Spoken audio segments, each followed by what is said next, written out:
allegiance to the flag of the United States of America and to the republic for which it stands, one nation, under God, indivisible, with liberty and justice for all. Roll call. Wyatt. Here. Sewell. Here. Reister. Here. Bunds. Present. Lawson. Here. No Motion spammers to tonight? approve the agenda. No, I have no spammers tonight. So moved. Second. All in favor, say aye. Aye. Opposed? I have a motion to approve the consent agenda. So moved. Second. All in favor, say aye. Aye. Opposed? Citizens request and oral presentations. Mary, our annual get-together. Yes. I always say, first thing, the years fly by, and here we are again, they do. I don't know. Faster and faster. Thank you, ma'am. Yeah, Yes, he sees the home guide portion. he did. The service is Wednesday morning. Tuesday At evening. 10:30. 10:30. Visitation 4 to 6 How about two, tomorrow. Mary? Out Park. Cecil Homes. Yeah, I didn't think you busted that one at the home. 5 weeks. Yeah. I didn't know anything about it until I saw it in there. Yep. You also see Nancy Price now? Yeah, I did. 98. She wrote Sleeping with the Enemy from Cedar Falls. Oh, really? You're 4. This is kind of, overly wordy, so I just have tabs and I'll hit the high points, but please interrupt and ask questions anytime if you need more details on what any given statistic is. The first section is just general library information, which hasn't changed for a long time.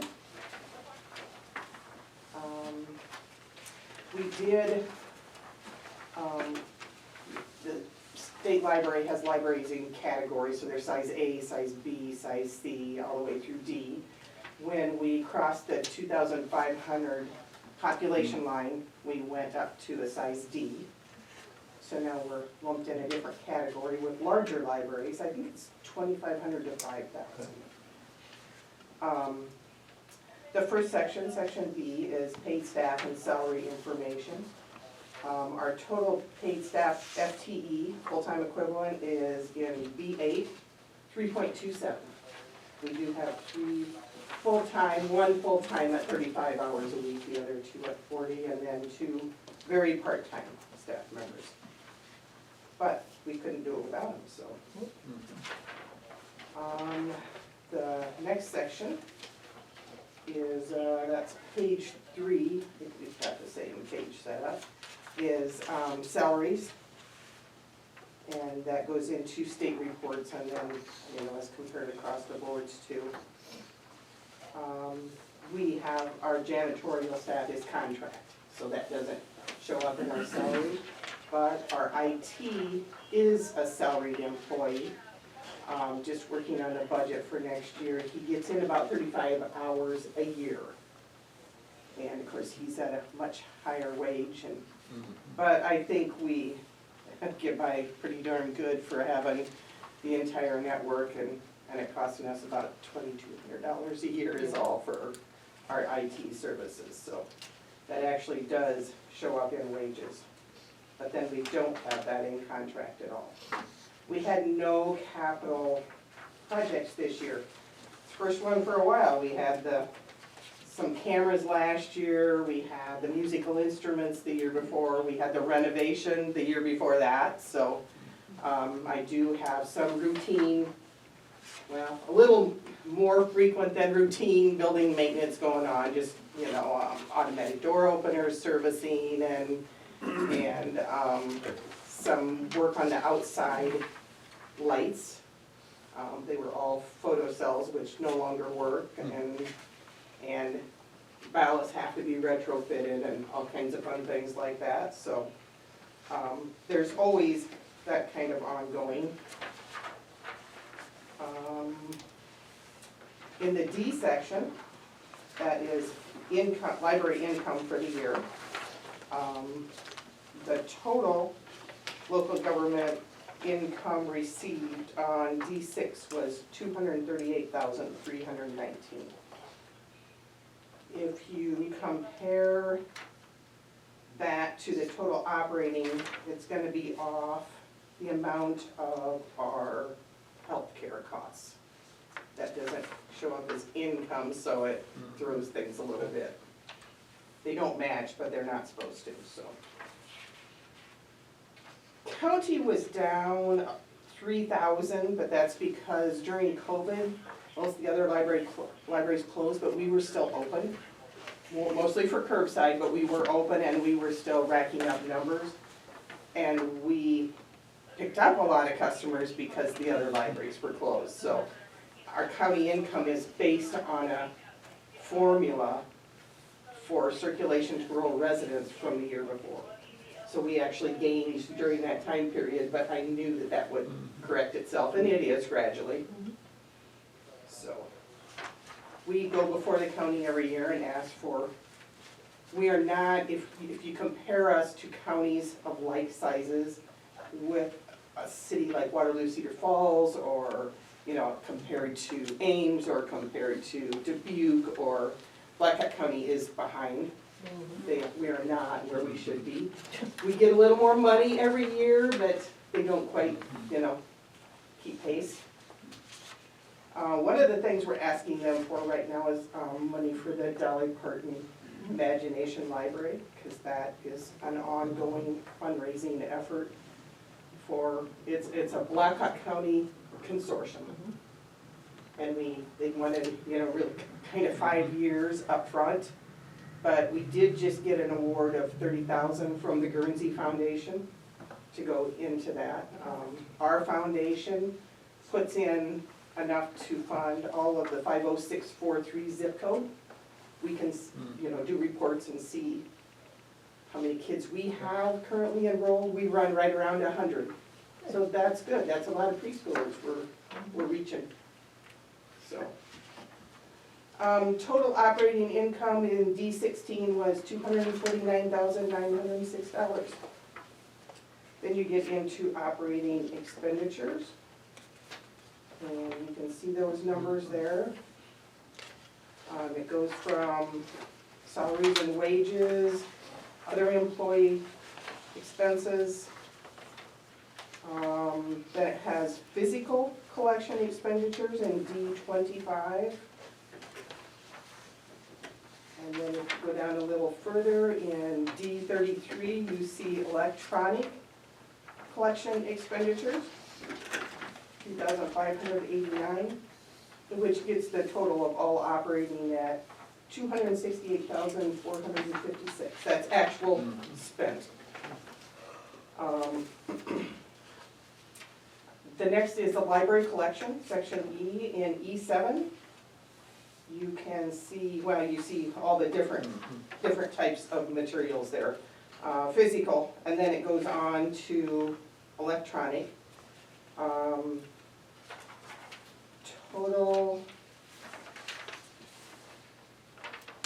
total physical items in E30 are 34,917. The total downloadable items, and remember this is a consortium statewide, which benefits us hugely, is 147,636. So as residents of Iowa, you guys have access to a lot of good library resources. I use it almost every day. Yeah, you know, I know that we have a lot of patrons who I don't know and never see. Because they're total electronic users, but they are still getting their tax dollars back out of the system and, you know, saving on their pocketbook. You know, hardcover book cover price is $30. So you don't have to use the library very often in a year to recoup what your taxpayer investment is. Yeah, I highly recommend you use Bridges if you don't. My main use is the audiobooks. Working around the farm, working around the kitchen, it doesn't matter what I'm doing. I'm always running an audiobook, so it's good stuff. Number of licensed databases there in the E33 section.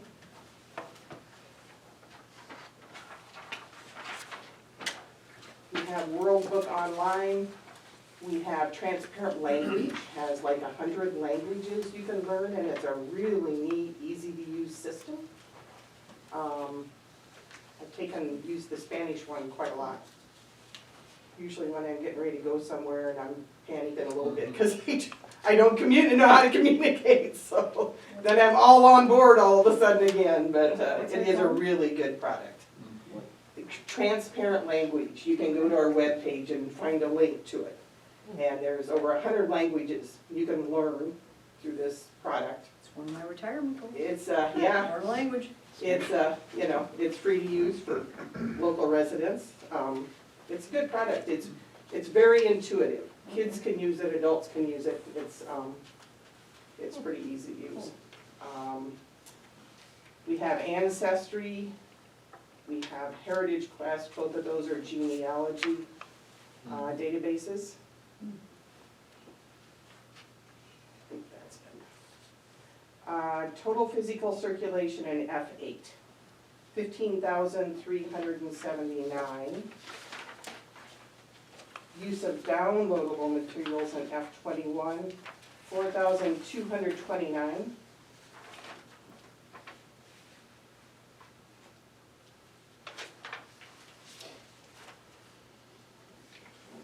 Successful retrieval of all other electronic information, F23, that's database uses. 15,887, that's a pretty huge number. We have several customers who are using the genealogy databases pretty heavy right now, so that really drives that number up quickly. Circulation and use totals in the F25 through 27. So the total collection use is 35,528.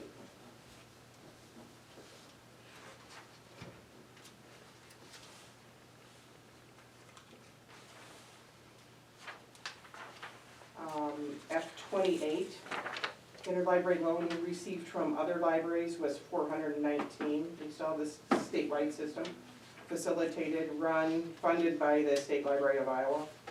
ILL provided 2 other libraries was 593. We have a free delivery system that's also part of that system, so we don't have to pay shipping on these things. We have a driver that comes twice a week, leaves books and takes books. F35, our door count, was 25,276 for the year. Yep, That was number's down from last year. it was up 731. Last year was 24,545. Total number of reference transactions, that was 960.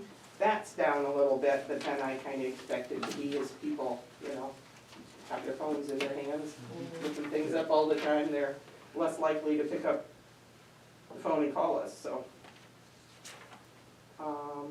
Number of uses of public internet computers, that's in F40, was 3,344. I actually expected that to be down and it wasn't. That was up just 166, but it was up. And again, I thought, and it's always a good reminder that, even in a community like Hudson, there are the haves and the have-nots. There are always the people that really need the services of the library. They need your computers. If they're smart, they're using their computers instead of buying Right, all the stuff you have to keep and maintain and there's other things that can be spent. pay on. for the connection and everything you do for your own computers. And we do have a lot of people that do that. We can print from the phone straight to the copy machine. And that's a very popular service. Do you charge by page? Yeah, it's the same as if you got a copy. It's 10 cents a page, a quarter if it's color. The number of wireless sessions, F44, was 2,688. Our wireless access point knows when someone's hitting the system, so that number is actually up too. So between the two, all the computer uses are up. Total website visits annually, and F48 is 4,160. Jo Kramer is our website and social media guru, and she does a fabulous job, so we're very fortunate to have her. You get into programming statistics, and this is still kind of a reflection of COVID, because they're asking how many physical programs you did and how many virtual programs you did, and we didn't have luck with virtual programs even during COVID, and so we really don't, because nobody wants to sign into Zoom. They want to see them in person or not at all. So the total number, I've got tabs on these totals, so I'll just take you straight to them. There's a whole lot of zeros in between. G39, total number of library programs for children was 85.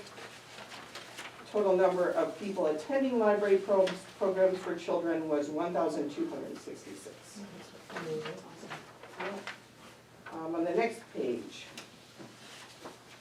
G59, library programs for young adults for attendance 3, which tells you how much luck we have getting young adults in the library.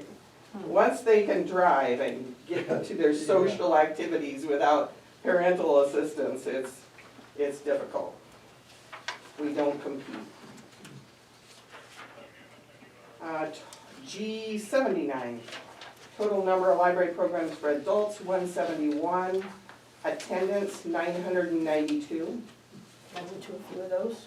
Yeah, Had some really good ones this year. yeah, we did have had some great speakers. If you ever run across someone you recommend, we're always glad to hear. I'm running a program this winter just kind of called Beat the Winter Blues, and we went to conference recently and they were talking about loneliness is a real problem. There was a study by the Department of Health, and it's just as detrimental as smoking, obesity, heart disease. It really is. And of course it's largely more affects senior citizens who are kind of isolated in their homes. So we're just running some activities this winter to try to get people out. Bingo, puzzles, cards, games, anything we can throw out there and hope that it can become a habit for them. We'll see. You can always plan it, but you never know.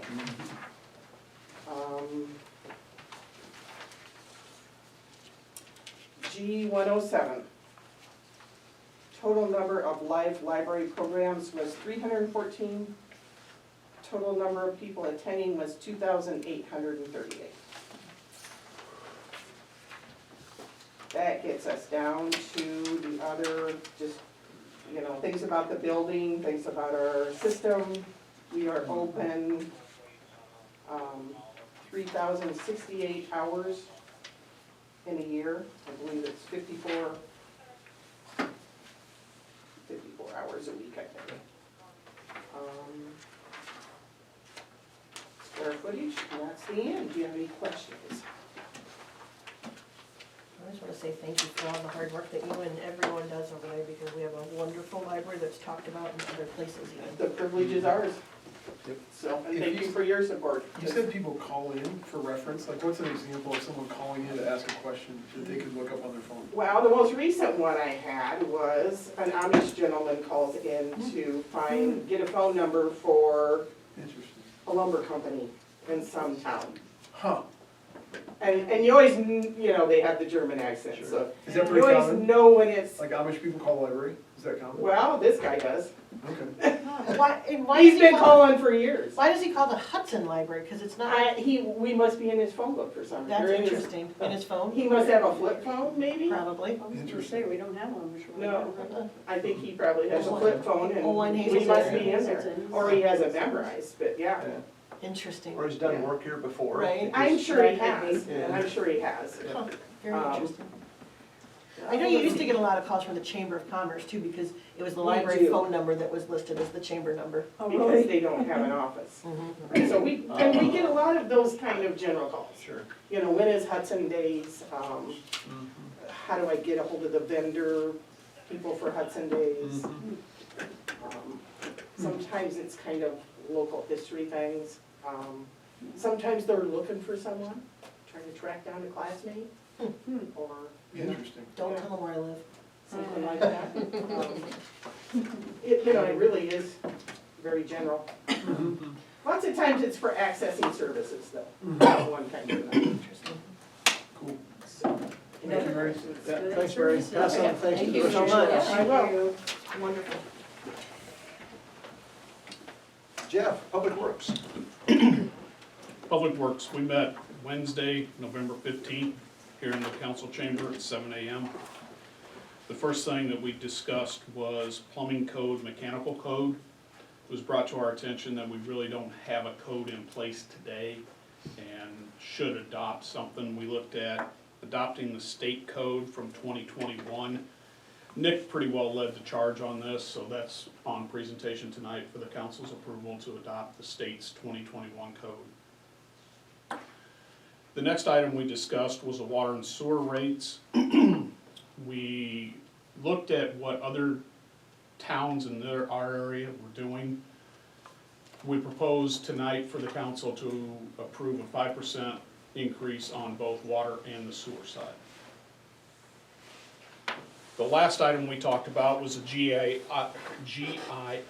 system. Jake had a lot of information on it, but as a committee, we felt we needed some more information, so we've got a gentleman coming, gonna present to us before we recommend to council. So, those were the three items we had. We adjourned at 7:17. Thank you, Jeff. Any questions for Jeff? Haven't we done an update on our GIS systems in the last few years? We did on the water side. This one, we have a plateau where we're at today. We're looking at a system that's gonna be a lot more adoptive friendly, but that's why we push back to try to get some more information before we go too in-depth on it, so. And there's a lot more to it than just the water and sewer lines. There's a lot more Locating. capabilities that we can do with it, so.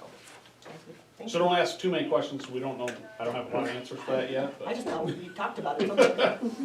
yep. Any other questions? Thanks, Jeff. Yep.